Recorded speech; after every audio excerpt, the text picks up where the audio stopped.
is your host, it's Annie Talks. Hello everyone and welcome to another episode of Annie Talks, where we bring to you interesting stories about interesting people that you want to know about. I'm your host, Annie Rivera. Thank you for tuning in, and to those who have already subscribed. If you're new to the podcast, welcome, and I hope you enjoy what you hear. And if so, I personally invite you to subscribe. Annie Talks is brought to you by Luxwear Trends, affordable, luxurious timepieces for every occasion, luxury that lasts forever, and that's what sets us apart from others. Find us on Facebook and Instagram or visit luxweartrends.com. That's Luxe weartrends.com. My guest on this episode is the first of many more guests in the brand new series called Amazing Athletes. Isaac Wenrich is a professional baseball player on the Road Warriors team in the Atlantic League. The Atlantic League is an independent baseball league in the Mid-Atlantic and Northeastern United States, spanning the nation from Lancaster, Pennsylvania, York, Pennsylvania, Central Islip, New York, New Britain, Connecticut, Bridgewater, New Jersey, Waldorf, Maryland, and one team from Sugarland, Texas. Originally from Reading, Pennsylvania, he moved to Phoenix, Arizona 4 years ago, where he currently resides. In 2016, while preparing for a coaching lesson with one of his students, Isaac suffered a heart attack. His student, Nate Boyer's quick action in calling 911 and applying chest compressions helped to save Isaac's life. Here now to tell his story is Isaac Wenrich. I have the wonderful privilege of speaking with a great athlete who, in my book, is a great athlete, and I think you'll fall in love with his story once you hear his story. So without further ado, everybody, please welcome Isaac Wenrich. Isaac, thank you so much for being on the show. I really, truly appreciate it. Hey, no problem, Annie. Thank you for having me. I truly appreciate it as well. Hey, I know you're super busy. Your schedule is astronomically busy. And we'll talk about that in a little bit as well. But so for our listeners who don't know who you are and who are getting to know who you are, can you give a sense of who you are and maybe a little bit of your background and how you got started in baseball? My name is Isaac Wenrich, obviously. As you mentioned, but I actually grew up in Reading, Pennsylvania. I was born in 1989, so I'm getting a little older now, but you're only as old as you feel. Age is just a number. But I grew up there in Reading with my mom, my dad, my sister. My sister's 16 years older than me, actually, so she was like a second mom pretty much. Wow. As I was growing up. But actually moved out west about 4 years ago, but I don't want to get too far ahead of myself. I should probably just so tell us all about your hometown and growing up, how you got started playing baseball. So I went to high school in Reading. It was a high school called Wilson. And then honestly, I played baseball in high school and college, and it was I remember probably being 3 years old and just picking up a bat. My dad tossing me wiffle balls and stuff in the backyard. And I mean, I would say probably he was obviously one of the biggest reasons that I got into it. Was just, him being able to spend time with me and do that kind of stuff. And baseball just happened to stick. It was one of the things that I just found so much joy in. And I wasn't one of the kids picking dandelions in the outfield. I actually got, I was a decent young baseball player. So I got some play in the dirt. I didn't get stuck out there in the grass picking, picking dandelions. So I was able to kind of, I was able to enjoy it a little bit because I was in the action. And I think I loved catching always also. So, I mean, that's the position I play. So I was kind of fortunate to be able to do that at a younger age too. And that kind of, fueled my passion for it, because you're always involved in that in that sense as a catcher. You know, you have to help everybody out. You Mm-hmm. got 8 other players looking at you, and the game kind of revolves around how you want it to revolve around. So I think that was another thing that really, struck my passion in the game, was my love for being a catcher. It just, I don't know, I think it just puts the game in such a different perspective that Right. I was able to just find this joy that I didn't even know existed until baseball came in. And like I said, I played in high school and in college, and now I'm very fortunate to be playing professionally. But it's just, I don't know, my dad, and like I said, the joy of being a catcher and seeing how the game really, really works was something that just, it really struck the passion, like I said. So now tell us a little bit about how long you've been playing professional baseball. I mean, I did a little bit of research on you, and I found, kind of a chronology of how or where you started playing, but obviously hearing it better from the horse's mouth rather than from reading it like I did. I think it looks like you started back in 2014 and moved your way up to today, to 2018. It looks like you started, I'm not going to read for, word for word, but it looks like you started with the Vallejo Admirals in the Pacific Association, and then you moved your way up all the way through now to what is to the Road Warriors in the Atlantic League. So tell us a little bit about that. Maybe give a snapshot of what that was like in throughout those years.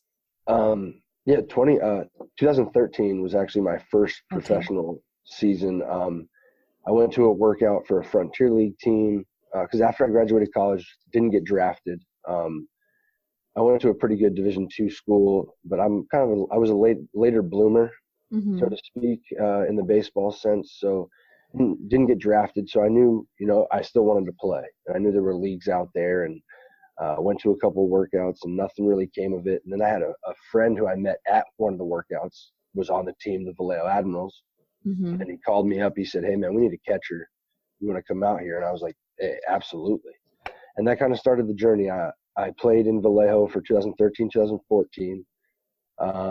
And then in 2015, I went to Sonoma with the Stompers, also in Northern California. Okay. And that was probably the most fun year I could have asked for. We were really good. We had a great team. That was kind of where I met some of my best friends, and Matt Hibbert's on our Road Warrior team as well. That's one of my best friends. And he played on that team as well in 2015. Mm-hmm. That year I got picked up to the Frontier League and got the chance to move up in leagues, as they would say. I had an unbelievable time in Florence, Kentucky. Baseball's taken me some crazy places that I probably would never have been to, but 2016, Florence again. And then they actually in the Frontier League have an age limit. So once you turn 27, you have to be a veteran for the team that you played for the year before. And they went a different route with the veteran that they picked. And so I went back to Sonoma, had another amazing year there and enjoyed myself. And then went back to Arizona to train and actually met the first base coach of the Lancaster Barnstormers in the Atlantic League, Mm-hmm. Josh Bell. And he actually is playing now too. But he kind of took me under his wing out there and, really taught me a new kind of swing philosophy and, got me to just think about hitting a little bit differently and gave me the opportunity to come to the Atlantic League in Lancaster, which is actually near Reading where I'm from. So I got to see my family quite a bit, which was awesome. Right. But, so didn't see too much playing time, because I didn't really have the experience that the other people had in this league. I've only been in lower independent leagues, and so didn't really get much playing time. But Ross Peoples, he saw an opportunity to trade me to the Road Warriors and get me playing time, and he respected the way that I grinded through this game and did everything the right way. And so he wanted to give me a real chance. And the Road Warriors needed a catcher when I guess AJ went down. And then he traded me over there, and I actually got to meet Chris, he's unbelievable human being. Yay. So for For those who don't know, Chris, as Isaac is referencing, is my son, my 23-year-old son. So so they played on the same team for a while, and then Christopher left a little earlier because of other reasons. But yeah. So anyways, there you go. So thank you for referencing Christopher. Absolutely. I can't say Chris, but Christopher. He's always going to be Christopher, but thank you. Appreciate Absolutely. that. Absolutely. But yeah, him and I clicked right away. I mean, just both being catchers and having to help each other out. It's like a brotherhood. You kind of band together, and but especially on the Road Warriors, because it's a bit different. I'm sure we'll get to that here in a second, but you kind of have to band together. And like I said, I mean, I was traded over with Matt Hibbert, and then we met Chris and Anthony Ray, and we've kind of formed quite a bond, that the four of us. And that's something, like I said, that you need when you get to the Road Warriors, knowing that you're not going to have a home field or home games or anything like that. But it's been quite a ride in baseball for me. It's taken me places that I've never even dreamt of being, and meeting people I never would have met in my life. And, just, it's a beautiful, beautiful journey that I'm just blessed to be on. So now talk about that, because for those who are listening, talk about it's synonymous for the name, right? The Road Warriors. I mean, you're literally on the road the entire season, over 150 games, right? Ish. And right around there. Yeah, and no homestand, no home stadium, never a home team, never a walk-up song, no walk-off hits, no walk-off home runs, and always the visitor. So was it something you had to get used to? Did the team, what kind of conversations did you guys have, like being on the road? And I'm sure hotel after hotel is probably a little daunting, and I'm probably getting ahead of myself, but talk about that, because never a home cooked meal. I'm sure I'm probably just, you feel real good.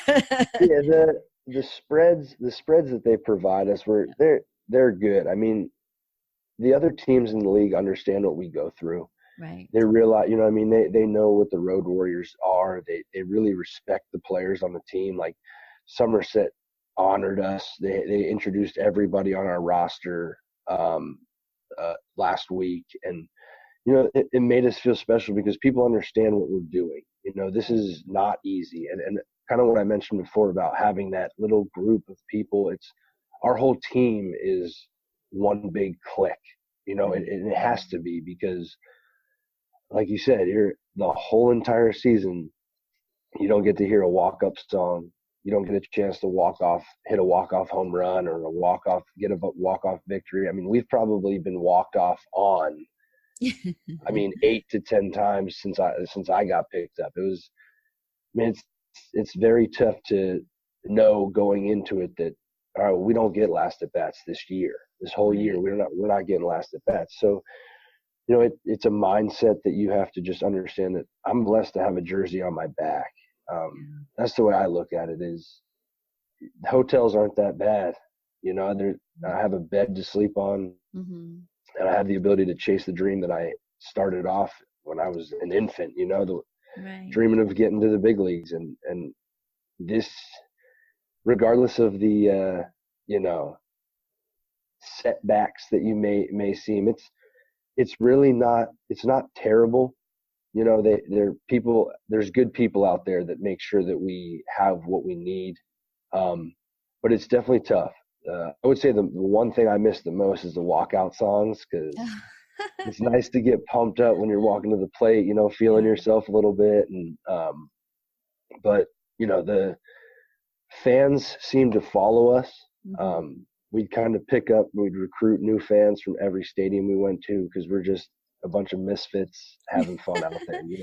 Wasn't there one team, and tell me who it was, because I don't remember, but there was one team that basically kind of turned the tables a little bit and made you guys the home team.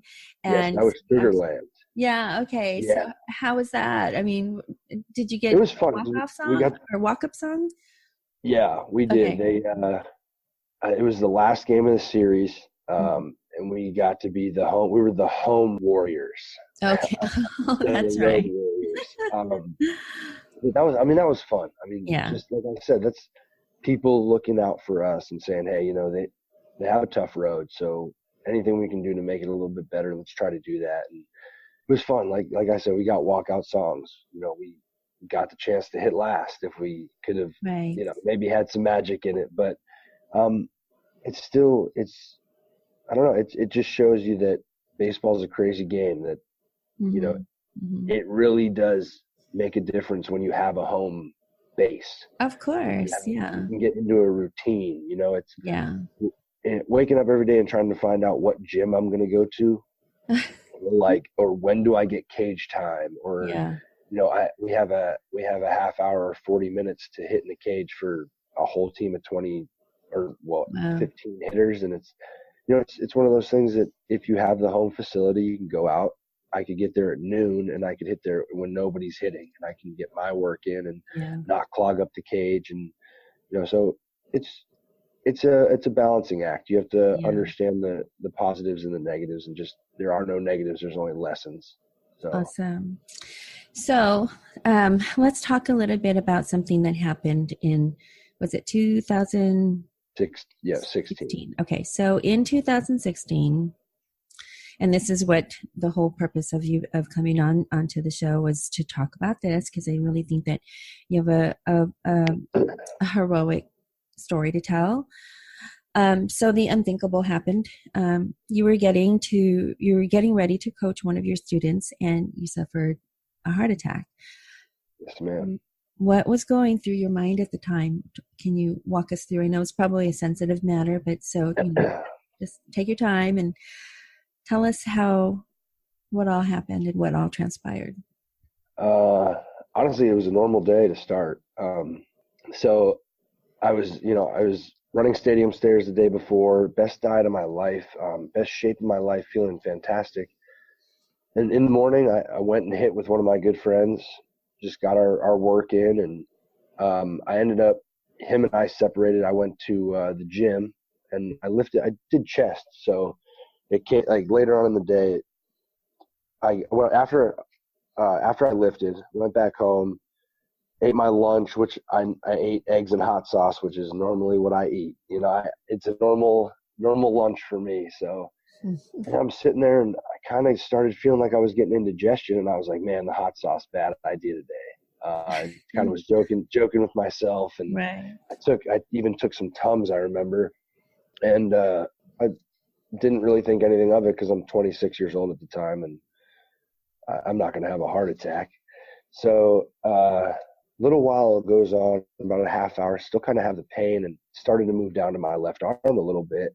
And I started thinking maybe I pulled a muscle lifting.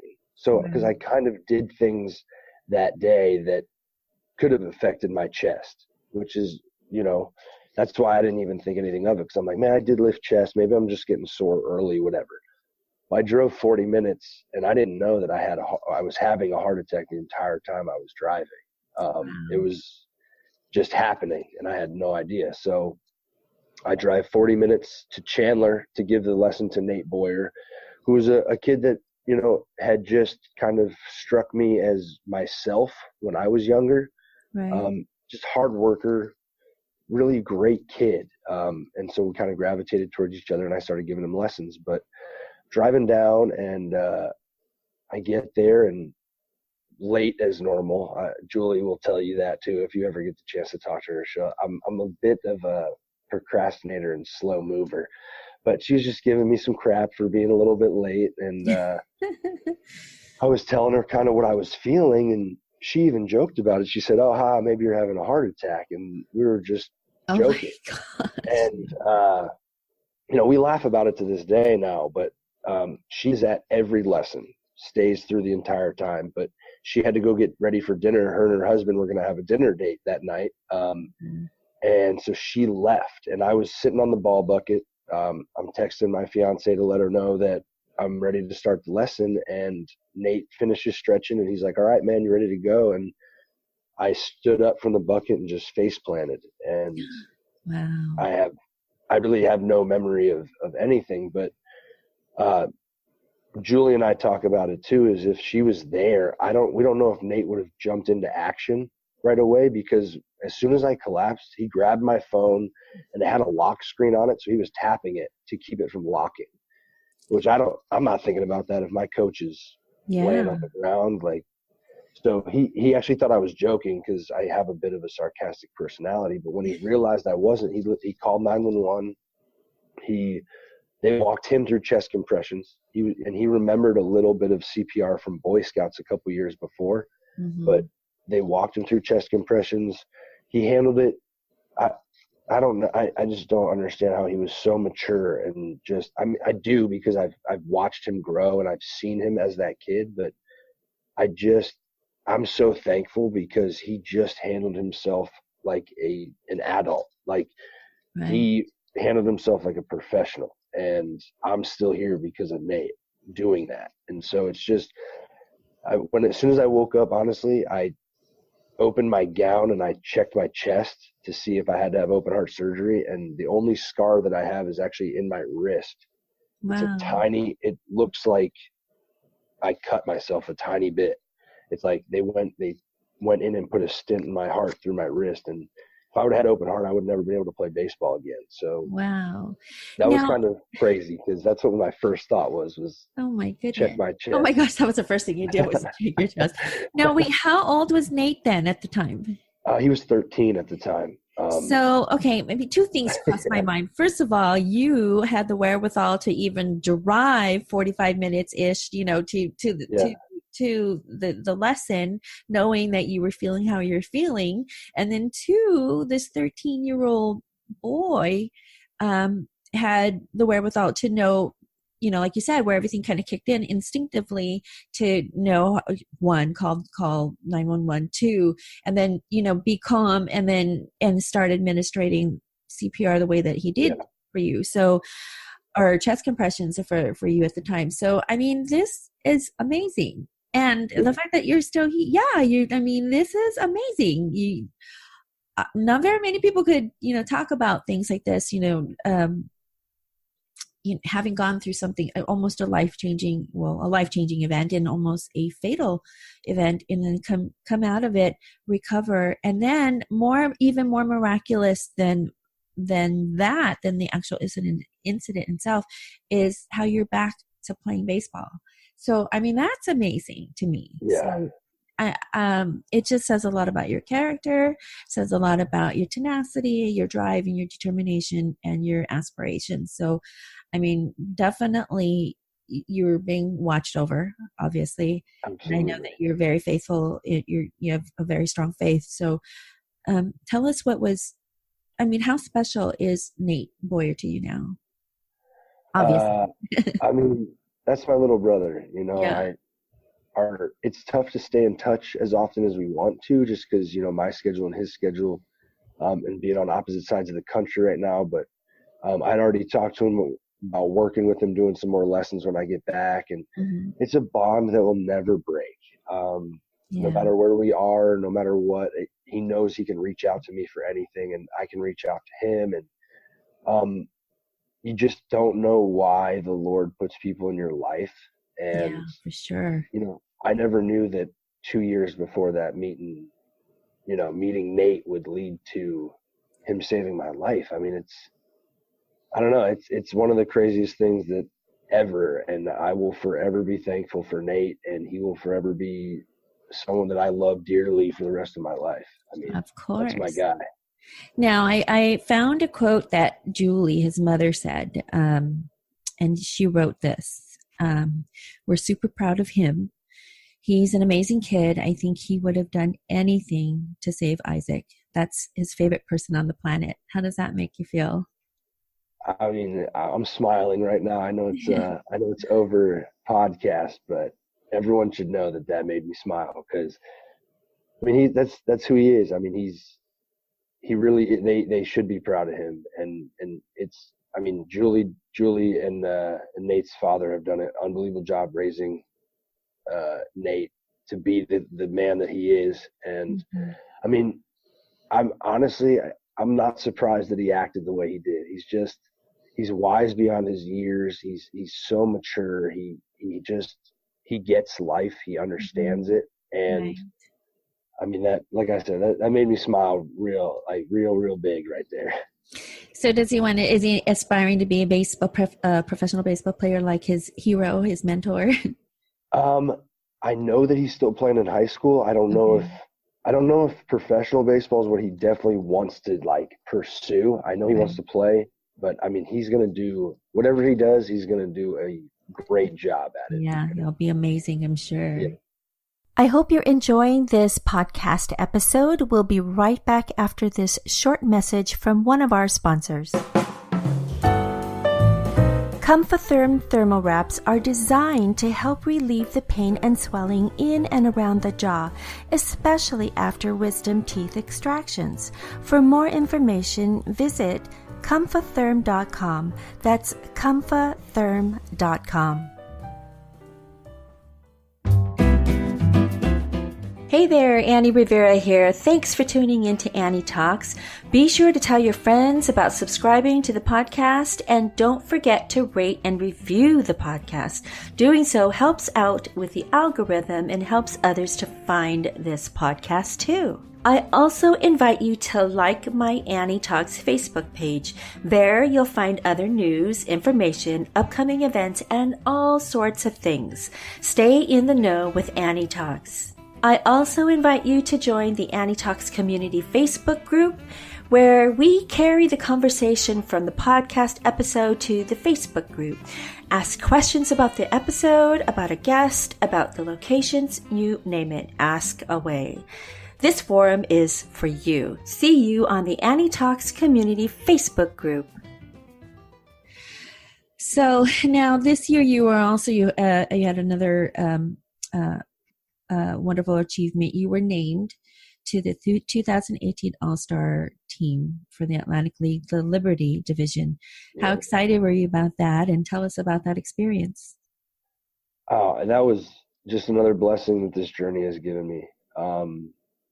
I wasn't selected at first, but one of the players was unable to go. And I remember we were in Somerset, and Ellie called me in the office, and he was like, hey, he said, congratulations, man. And I didn't know what he was talking about. And he's like, yeah, they need a catcher for the All-Star game. And Rick White had asked if you wanted to be the guy. And I was like, yeah, absolutely. Like, this is something I dreamt of. I mean, I'm in the Atlantic League for the first time ever. It's like the top league, independent baseball league in our nation. And it's, now I get selected to the All-Star team. Like it's a dream come true. Honestly, it was one of the best experiences too. I mean, I'm out there with big leaguers, like guys that were in the big leagues. Right. And I'm rubbing elbows with them. Like I'm in there, and it's like, I don't know. It made me feel like a kid. And I know what those big leaguers feel now when they go, because it's like, I mean, it's a heightened level of that, but you're just a bunch of kids out there having a blast. It's so much fun. And I got to meet people who I've idolized and watched play the game for forever. And how can you ask for anything more than that? It's such a humbling experience too, because like I said, everyone's the same. We're all just kids. We're little boys when we're out there. I mean, it's amazing. Yeah. Oh my goodness. That must have been just a wonderful, experience, and the camaraderie of not only of your own, your own team, but to be amongst amid the other players, the other all-star players. So I'm sure that must have been super fun. Now tell us a little bit about, or talk about something that was challenging. What was your most challenging or obstacle that you faced in your career, and how did you overcome it? Man, I think every time that you kind of get released, or when you're told no, hey, we don't have a spot for you, right? It makes you feel like, all right, man, I just put in all this work this off season. Right. What do I have to do more? And it's not necessarily that you have to do anything more. It may be just that you weren't a fit for that moment, or, Mm-hmm. but, you know, I would say that, you know, the biggest challenge I think is when you get told we don't want you, because it's like, man, that it takes, your ego takes a hit, you know, as your thought of, you know, am I good enough starts to creep Right. into your mind and stuff like Yeah. that. And I think just in a sense of how it can overwhelm an athlete, I think that's one of the tougher things is that feeling of rejection, you know. It's Right. not necessarily what it is, but because it's a business, but at the same time, I think that's probably one of the bigger things that in my career that has, you know, and that could have derailed me at times had I not had my faith, had I not, you know, just stuck with the plan that the Lord has put before me, because he's finished this journey and he put me on earth to start it. So Awesome. Oh, I'm very gave me happy. goosebumps already. Now, traveling with the Road Warriors, or with any other team, actually, share what can you say is one of your most favorite memories, or share a favorite memory of yours? Um, Man, honestly, like it's the little memories. It's like the fact that Chris, Anthony, and Hib had a franchise on Madden that we like on Xbox that we just play. Like those are the memories. Like those are the funny things that you can't get. It doesn't happen on a baseball field. It's being a road warrior. You make the most out of everything that comes your way, and you know, that's what honestly my favorite memory is, the fact that there's four of us sitting in our hotel room yelling at each other, getting mad till the next day, like, because someone beat somebody else, and then you don't talk to each other for that night, and then you see them the next day and you laugh about it. And that's the stuff that makes this Right. game and this you know, circumstance still so enjoyable. It's a brotherhood, the family, right? The family that you Yeah, create on the road, and that absolutely. you create not only on the field, but off the field and lifelong. Yes, 100%. Awesome. You need that too. Yeah, for sure. Now, what are you most looking forward to after the season ends during the off season?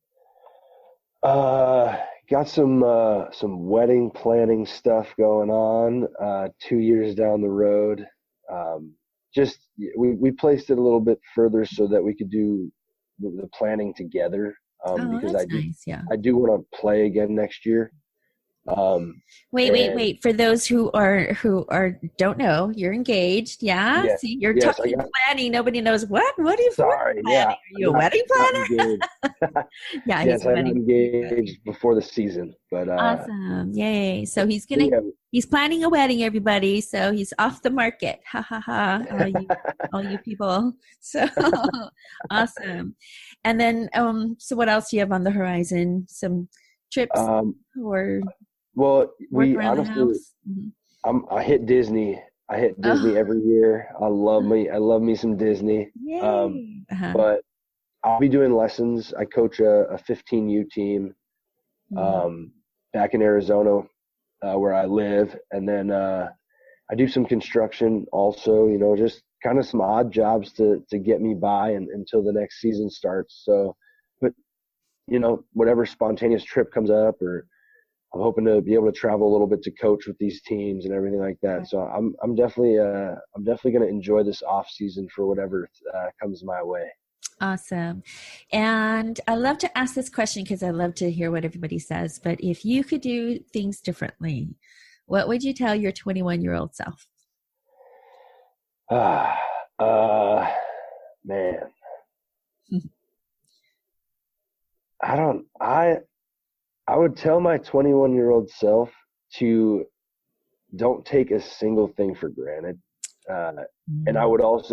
I would look at my 21-year-old self and say there are no negatives, only positives and lessons.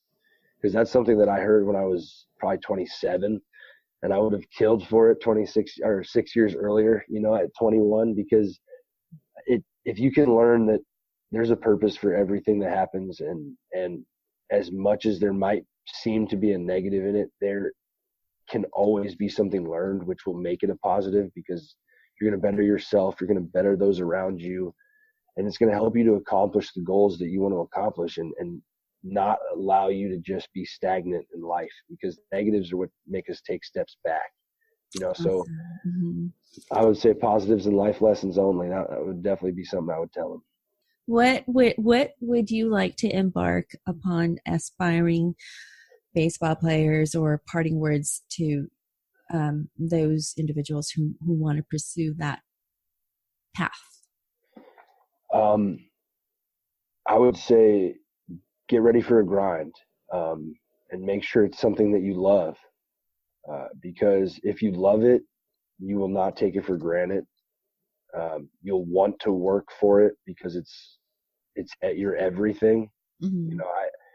That's how I feel. I mean, baseball is just something that I don't feel anything else like that. I mean, when I'm out there on the field, it is unbelievable. Yeah. And so just make sure that you love it, that you don't take it for granted, and that every day, no matter what it is, whether you have to hit 1,000 swings off a tee or you're playing games every day, do it because you love it. And if it's your passion, just chase it, and don't let anybody tell you that you're not making enough money. You're not, this isn't a long-term career. Why don't you have a 9-to-5? Because you're different. As a baseball player, you're different, and we're meant to be. And just enjoy that aspect. Enjoy being a little bit weird to other people, because that's okay, because that's what we do. We wake up at noon, we go to bed at 3 a.m. and that's our schedule. And people don't like that because they're up when the sun's up, and we get to sleep a little longer. So be okay with being a little bit weird, and chase the passion as long as it's in your heart. Oh, I love that. Chase the passion as long as it's in your heart. Ooh, yes, what a nice quote. So now, where can we follow you? Where can our listeners follow you on social media? Hacky Sack 31. So HACKEYSAAC 31 is my Instagram, and then Facebook's just my name, ISAAC WENRICH.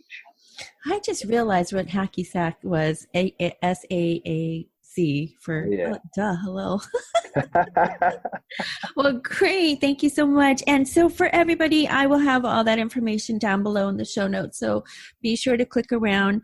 And I think there's also a video on YouTube somewhere, and I'll link that for our listeners also. Your reunion. The first pitch, Nate's right? First pitch. Yeah. Oh, man.